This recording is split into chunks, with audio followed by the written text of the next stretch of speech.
And with that, we are caught up. So, Andre, what is best in life? To crush your enemies, see them driven before you, and hear the lamentation of their women. And we actually have a side story here to go with this. Six just shared this with us in the background. The producer of the new Red Sonja movie is promising a darker tone. What does that mean? I don't know. Let's see here. Darker is the low-hanging fruit of advertising any type of action film. That's the actual quote here is, Red Sonja is also a little bit of a, I don't want to say darker tone, but a little bit darker than you would expect. Certainly compared to the original Red Sonja, we want to be careful with the CG to make sure it's done properly and does the film a service rather than a disservice. So that means they're probably not using a lot of CG. We already know they're dropping one aspect of the story, but at least that tells us that they're still going to probably keep it a little bit more grounded and less fantastical, I guess is the best word to put it, than the 80s version. Yeah, because this comes from an interview with Collider's Perry Nemiroff with the producer Les Weldon, because it's the same production company behind the Red Sonja reboot as also did the Expendables 4. Now, of course, the difference here is the director and the filmmaker, because Red Sonja is made from the same director and writer as also did Solomon Kane, which is why I'm actually fairly hopeful for this movie. Just take a moment to appreciate that is our Red Sonja. That is Matilda Lutz. She kind of looks the part, doesn't she? How amazing is that, considering where we have been in the last few years? And indeed, the Red Sonja movie also went through its woke hurdles right there. There was a brief moment when it was going to be all about gender ideology and the message. And of course, Red Sonja was also going to be portrayed by a black actress. Because the lady from Wasp and Ant-Man, yeah. Ant-Man and the Wasp, yeah. I forget her name. Yeah, I can't think of her name, but the one who played Ghost in it. Yes. She was in line to be Red Sonja, and the writer and director were about, it was like Soloway, Joey Soloway was the director, who's all about gender identity and trans issues and stuff like that, and that's what the movie was going to be too, but not anymore. So I actually believe that that the Red Sonja movie, when it does come out, is going to be a fairly good one.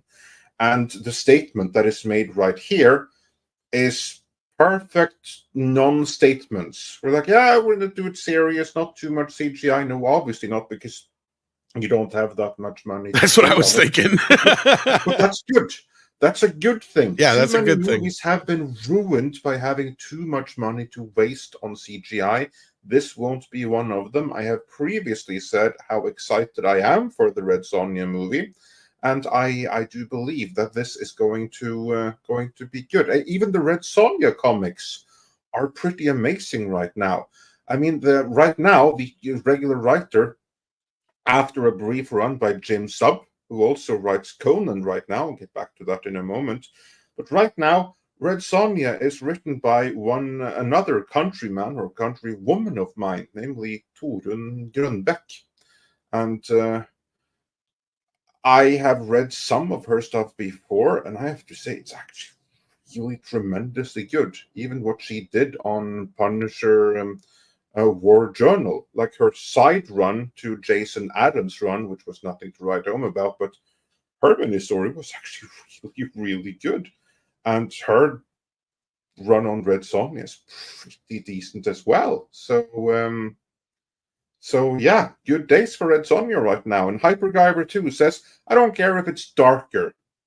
All I care about is having Gail Simone's influence ripped out of it and leaving none of it behind. Well, we don't know exactly what was done to the script. What we do know is that the starting point was Gail Simone's run. And then it was genderfied up the wazoo under the directorship of Joey Soloway. And then the current director took that entire script and threw it into the trash. And as far as we know, they probably still went back to Gail Simone's run and used that as a starting point. But I'm not so worried given the current director, because there's nothing really that wrong with the basic gist of Gail Simone's, certainly the earlier part of her run. There's nothing that wrong with it. Like, the problems came in later. And yeah, of course, if I'm wrong, I'll be the first to let you all know. But I'm not too worried. I'm not too worried about this script. Any thoughts on Red Sonja? I know you only have so many minutes left, but your thoughts on this movie based on what we've seen so far? I'm surprisingly optimistic for it. It's got a retained budget, which is good, and I enjoyed the Solomon Kane film. I thought it was pretty decent, and if the writer and director hasn't changed drastically since that time in regards to their perspective and ideology, then we might be in good hands for Red Sonja. Yeah. And speaking of sword and sorcery, now I happen to know that you have in your possession the issue 0, the free comic book day issue of Jim Sub's new Conan series for Titan Comics, as well as the first 2 issues. Have you had the chance to read them by any chance? And if so, what did you think about them? Yeah, I did. I actually really dug them. They're simple stories. They're easy to digest. It's got some great violence, and it's got, it feels very Conan-y. I could go into more, but I don't really want to spoil it because the 3rd issue just came out. This is coming out this week, right? Or yeah, it's coming out, I think, next week. Next week, right? Yeah. So yeah, I'm digging it so far. The art is really cool.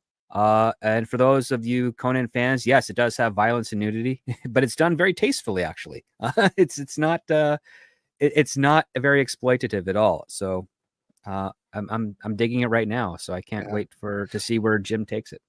And I actually have read the 3rd issue, and that was the little treat that I have for you, because I'm not going to give any spoilers of the issue per se, but I will give my general impressions, just to let you all know, like, the very basic gist of the storyline so far. It is we're dealing with a young Conan who comes home to his homeland of Cimmeria, or Chimeria as it should be called, after 8 years abroad. So this is now Conan canon, the official canon, that when he first left Chimeria, he was out for 8 years, and this deals with his first return to his homeland. But he comes just as winter is coming, literally and figuratively in the Game of Thrones style, and he is smack down in the middle of what you might call a zombie invasion. And that, of course, is a universal story that is simple and it kind of works. But what is really, really clever is how it has been executed, because you get to explore Conan. He finds a love interest, which is also a very Howardian female character, meaning this is genuinely a strong female character that he teams up with, because Conan is nothing without the women in his life. And as the story progresses, and this is what happens in issue 3rd. This is what I like with Jim Sub. He takes the same meticulous approach to the material as did Roy Thomas back in the day. Meaning, we are now going on a deep dive into Howard Lord. There's coming Lovecraftian elements, and we get to see exactly why is there this zombie apocalypse. I mean, something must be going on, right? Well, there is. And I have to say, I'm really, really impressed with how they have done this to make it accessible to new readers that don't know anything, to the people who have seen the movie, but beyond that, don't know anything, and to those that know everything about Conan and Robert E. Howard lore. As you'll see in issue 3, they have found a way, or Jim Sub has found a way, to make this equally accessible to all of those groups. Basically, he succeeded completely where the makers of Ahsoka, Dave Filoni, failed so miserably. Because there you have to do your homework. There you have to watch like 100 hours or more of screen time just to be caught up with what is happening. Here, you can go in cold and understand everything perfectly, but the more you know from before, whether it's the movie or previous comics or books, you'll just get that more understanding of it. And that is how it should be. So Issue 3, this is when things get really, really good. I'm impressed with what has been done so far. The art is fantastic, as Grip said. And so is the story, the subtext. Like, it's all there. This is like a really traditional Conan tale. Gets my seal of approval. So go check it out. Go check out the first issues of Titan's new Conan comics at your local retailer, or order them from the Titan Comics. And no, this is not a sponsorship. I don't get anything. This is genuine. I want to see good comics succeed, and this is a good comic. This clip was taken from Midnight's Edge in the Morning, which streams live every Monday, Wednesday and Friday at 9 AM Pacific Time on the Midnight's Edge main channel. There you can send in your live questions and comments before clips and full stream replays are uploaded to Midnight's Edge live archives. We are also on Twitter, Rumble, Odyssey and Facebook, so smash that like, help share, subscribe and join us.